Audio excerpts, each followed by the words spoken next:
Hello friends, this is Grief speaking. Today we're going to be looking at Norman by Stan Silas, a horror comedy about an 8-year-old serial killer. After murdering several kids in a small town, some of his classmates are starting to investigate what happened, and Norman must keep them off his scent while still maintaining his life as a normal 8-year-old. I found this comic by accident while browsing online and was immediately drawn to its lovable chibi art style that's in stark contrast with the disturbing subject matter. I love dark comedy and haven't really covered many comics of this nature on the channel. It's also kind of obscure, so I wanted to shine light on this diamond in the rough. If you're a horror movie fan, you'll love all the references littered throughout, and the morbid humor is fantastic. But let's not waste any more time and get right into it. This is Norman Explained.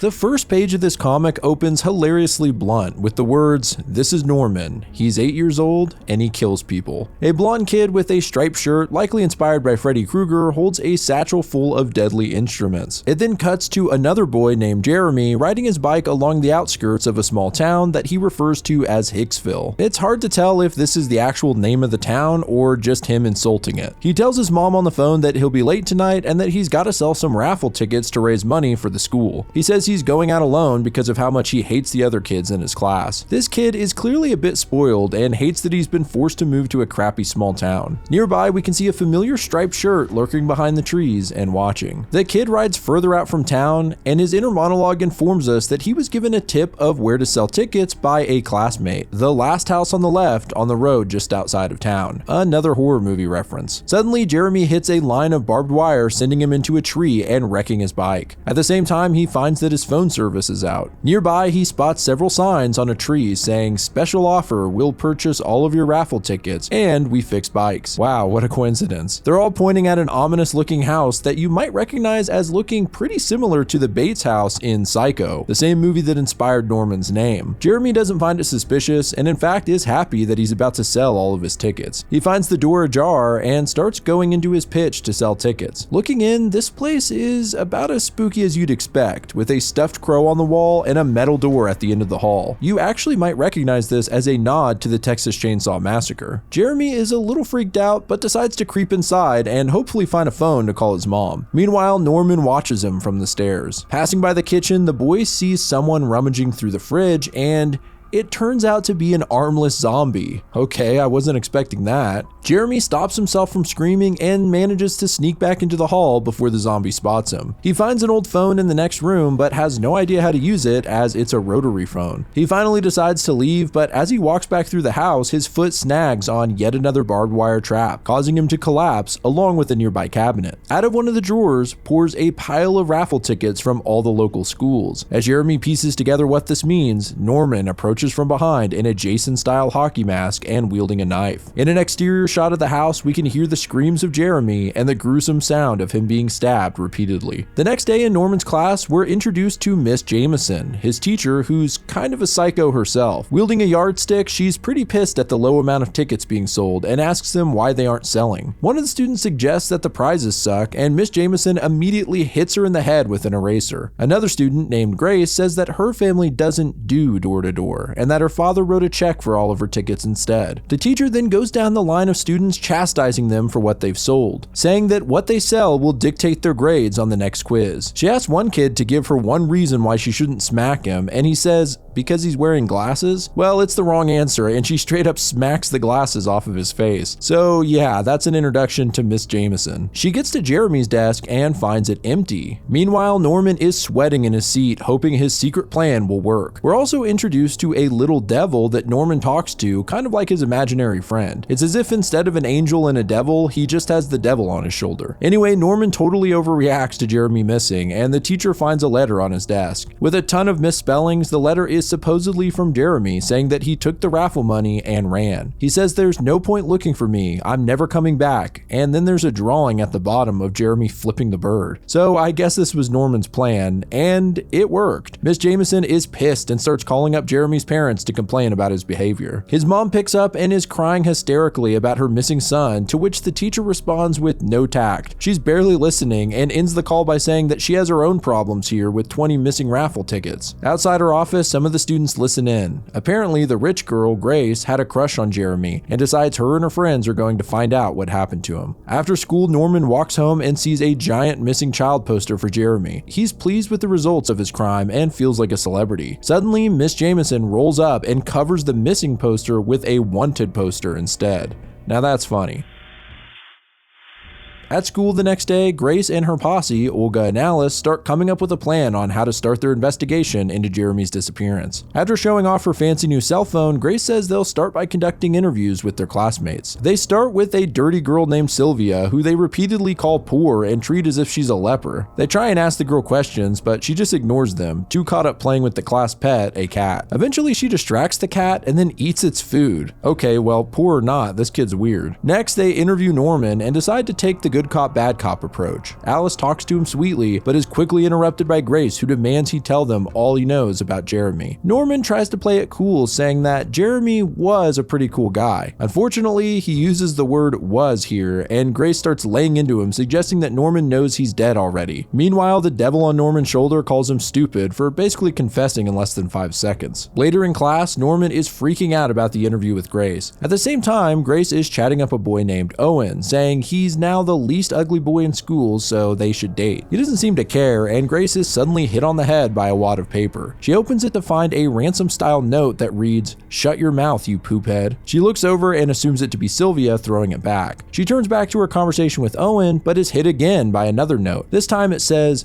"You stupid cow, if you talk I will end you." Grace quickly figures out who's throwing them and is far from intimidated. In fact, she doesn't even take them seriously, just yelling at Norman that he's a moron. Later at recess, Norman hatches a plan to invite Grace to play in the sandbox with them, where he'll push her into a pit and bury her alive. This plan fails right out the gate, however, when Grace refuses to play in the sandbox with him in the first place. In fact, she tells him this isn't a sandbox, but a litter box for the cat. Norman leaves in defeat, and a few minutes later, Grace gets a text from Owen asking her to meet him in the school tonight at midnight. Grace is so happy, she plays hooky and leaves school early to get ready for her supposed date. As she runs off, Owen comes out, revealing that someone stole his phone. Looks like this may be Norman's final plan. That night at the local bar, Miss Jameson is getting drunk, lamenting about her crappy life as a teacher. After accidentally choking on her cigarette, she breaks into tears and starts confessing her woes to the bartender. Apparently, she finally found a nice guy to date named Herbert. This is actually Grace's father. They had this kind of weird deal where she would guarantee his daughter's good grades, and in exchange, he would support her financially. Kind of a weird sugar daddy situation. She describes how they had an amazing time together and fell in love, but it's clear from the flashbacks that Herbert is not into her, and that she's actually pretty obnoxious. Jameson goes on to say that they only had one rule. She was never to go to his house. Well, earlier tonight, she broke that rule. She stands outside of Herbert's house under a streetlight, and this is a direct reference to the house from The Exorcist. Anyway, the teacher rang the doorbell for 10 minutes with no answer and finally entered the house. Here she saw something strange, a woman plastered all over the walls. The bartender assumes she means the woman's dismembered corpse, but Miss Jameson tells him that it was actually just dozens of photos of a blonde woman. If you look closely, one of these portraits actually says Grace on it. It seems this may be Grace's mother who shared her name. As she looked around at her boyfriend's obsession, Herbert came home carrying a large bag. She had just enough time to hide in the closet. Herbert dropped the bag to the floor, which was squirming, and poking out from the top,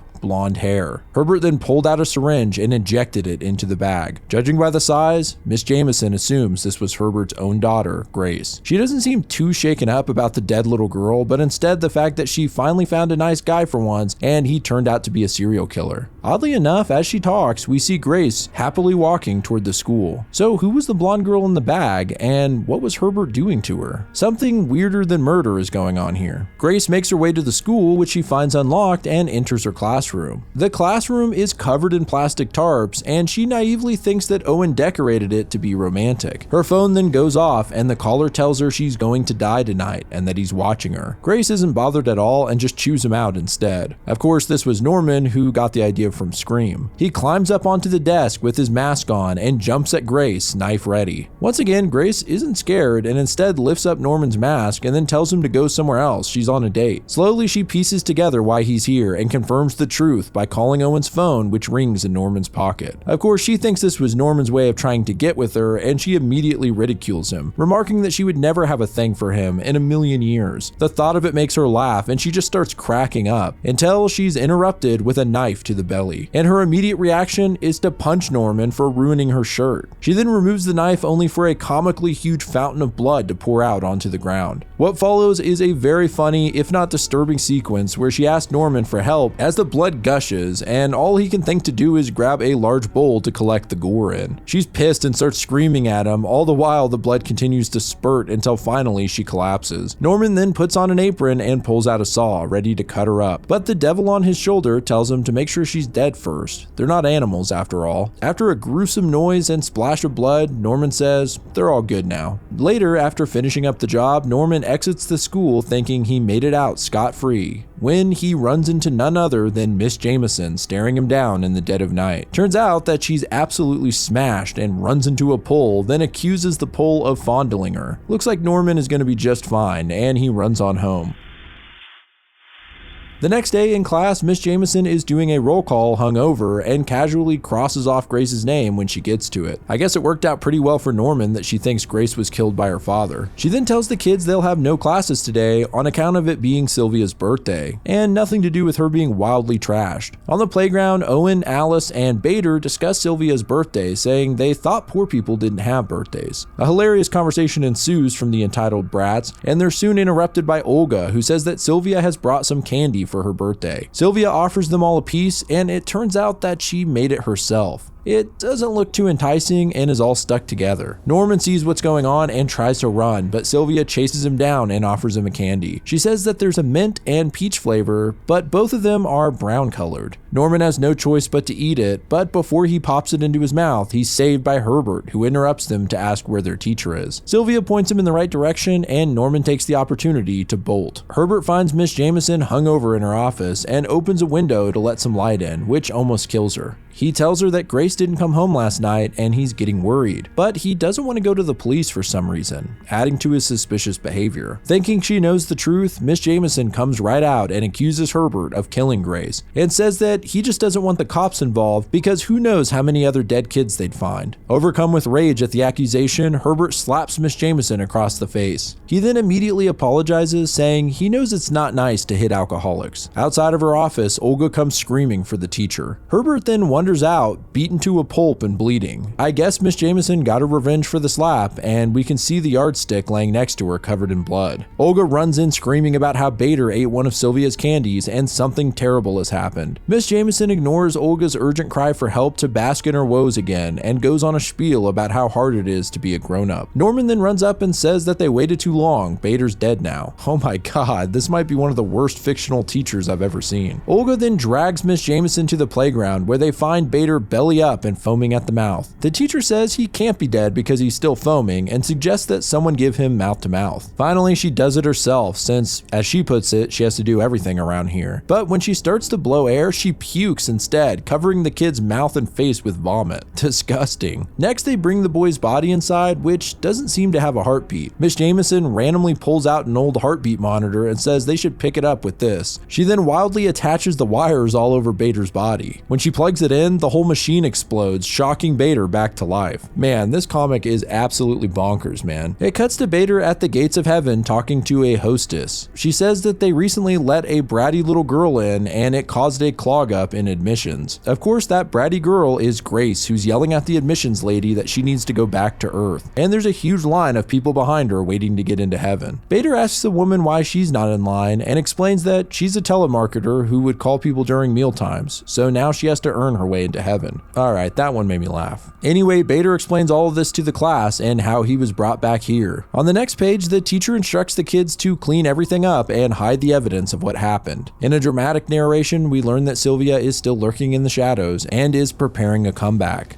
Next year, she'll bring a cake for her birthday. It's funny how they act like she's a horror villain or something when really she's just a naive little girl. Although I do wonder what she made those candies with. A couple of weeks go by and Owen invites everyone over to his trailer. It's kind of sad. He explains how his parents dropped him off here one day and just send him food every once in a while, so he's living on his own. Inside, he pulls out a Ouija board and says that they're going to find out what happened to Grace by trying to communicate with her from beyond the grave. He reminds everyone that Bader claims he saw her at the gates of heaven. Norman freaks out and says that Bader was delirious and didn't know what he saw. Bader's about to punch him when Norman says the word trumpet, which causes Bader to suddenly break into song and dance. I guess it's a weird side effect from his near-death experience. If he hears the word trumpet, he thinks he's Elvis. Owen says they need silence to do this, so he shoves Bader into a closet and they proceed with the seance. They lock hands and attempt to contact Grace, and the devil on Norman's shoulder tells him you better have brought your knife because this could be bad. Sure enough, the planchette begins to move, but to Norman's relief, it's not Grace. However, it turns out to be just as bad. The spirit is Jeremy. Norman tries to tell him to go away and that they didn't mean to talk to him, but the others shut him up. Jeremy then reveals he was murdered by someone in this very class, and Norman is sweating bullets. Olga puts an end to the seance and says they need to get out of here before the murderer kills them all. Norman says he agrees. There's a good chance it'll get messy. While he says this, he's pulled a fork out from the kitchen, I guess as a weapon. The class is all suspicious of each other, and Norman begins to seed doubt between them, hoping they'll turn on one another. He then accuses Owen of being the killer and starts rummaging through his things for evidence. He ends up finding a huge collection of photos of Fast and the Furious star Paul Walker, who it seems Owen has a crush on. This embarrasses him so much that he kicks everyone out. It seems Norman narrowly avoided being found out again, but still, the fact that he can be ratted out from the afterlife is a problem. That night, Owen uses the Ouija board alone. Communicating with Jeremy, he learns that Norman is in fact the killer.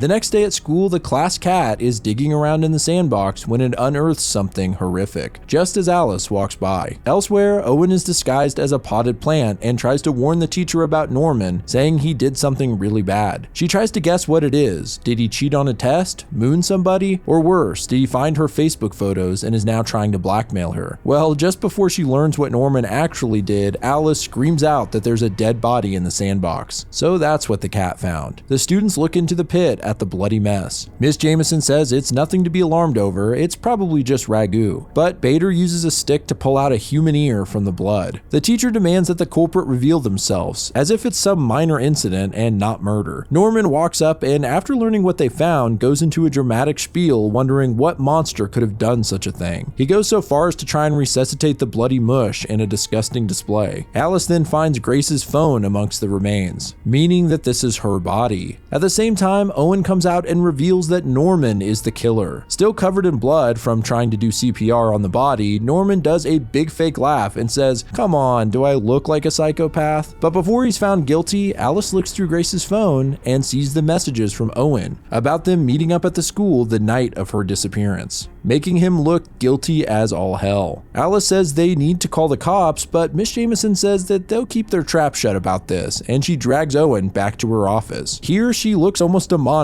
when she comes up with her way of punishing him. She forces him to run laps around the school naked while the other students point and laugh. Okay, well that's really weird. The students stop laughing, however, when they see a shocking sight. Herbert has arrived, and he brought with him Grace, who's somehow alive. They're all happy to see that she's returned, and Owen figures that Jeremy's ghost must have lied to him. Norman and the devil can't figure out how this is possible and realize that maybe Grace had a twin sister who's now impersonating her. Either way, tonight they need to finish the job. In the dead of night, Norman breaks into the second floor of Grace's house. The devil mentions all the weird photos of the blonde woman, and Norman shrugs it off, saying they have pictures of his mom at his house too. This turns into an argument about whether Norman's mom is actually alive, and Norman says that she just sleeps a lot is all. The devil says, yeah, well, she's been asleep for a long time. She hasn't left her room in 6 months. This seems to be another nod to Psycho. Anyway, Norman dons his iconic hockey mask and moves into the hallway, which is full of doors. You might find it familiar if you've seen The Shining, as it looks just like the hotel hallway down to the floor pattern. Norman even enters the first room he finds, number 237, just like the movie. Well, it seems to be a lucky pick. Inside, he finds Grace, or her sister, but before he kills her, he gets into another argument with the devil, giving her time to scream. He stabs the poor girl in her forehead, which erupts into a fountain of blood, and she keeps screaming. He then shoves the knife into her mouth to shut her up,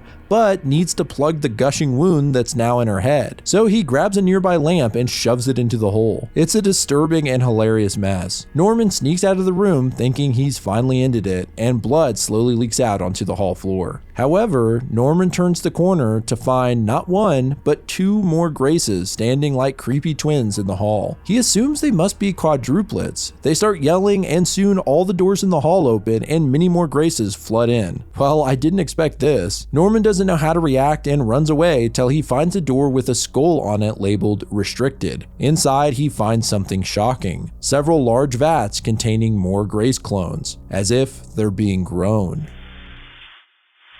As he investigates, Herbert appears in a lab coat and asks Norman what he's doing in his laboratory. He pulls out a green syringe, and I didn't connect it till now, but I believe this character is a reference to Herbert West from The Reanimator, another classic horror film. Norman throws it back at Herbert, saying he should be the one explaining himself. Why is he putting girls in jars? Herbert simply laughs and tells Norman that he's got him all wrong. Grace is not his daughter. She's his wife. It turns out that the blonde woman in all the pictures isn't Grace's mom, but rather Grace herself. We get a flashback and Herbert explains more. After a horrible car wreck, Grace died, but Herbert collected some of her remains and dedicated his research to bringing her back. Finally, he succeeded, but was only able to grow her from a child, so he must wait for her to grow up. Well, that explains the original clone, but why make so many of them? Herbert says that he is growing an infinite supply of organs so that he can keep her alive indefinitely by replacing any failed parts. Since he made so many extras, he also started making specific modifications, like Monkey Wrench Grace, who has a built-in wrench in her head. Speaking of modifications, he says that Norman's death will be beautiful and opens a door to reveal a mutated Grace who has a massive muscular arm. Instead of attacking Norman, however, she chews out Herbert for making her this way and says it doesn't matter because they're all gonna die tonight and that a plan has already been set in motion by Alpha, whoever that is. As she says this, Norman hides in a nearby trash can, and the big-armed Grace says that they've rigged the house with a bomb. It seems the Graces have formed a mutiny against Herbert, and one of them starts to sound a trumpet to alert the others, but Herbert straight up shoots her in the head. Damn. Herbert asks where the hell Alpha is and refers to him as he, meaning this must not be a Grace clone. Outside, a drunk Miss Jameson has arrived to tell Herbert that she loves him and to apologize for accusing him of killing his daughter. However, just as she rings the bell, the entire house explodes, leaving her somehow alive amongst the rubble. Norman's trash can rocketed out into a tree, and he also survived. It kind of reminds me of the iconic fridge scene in The Crystal Skull. The next day of school, Miss Jameson reveals that Grace is dead.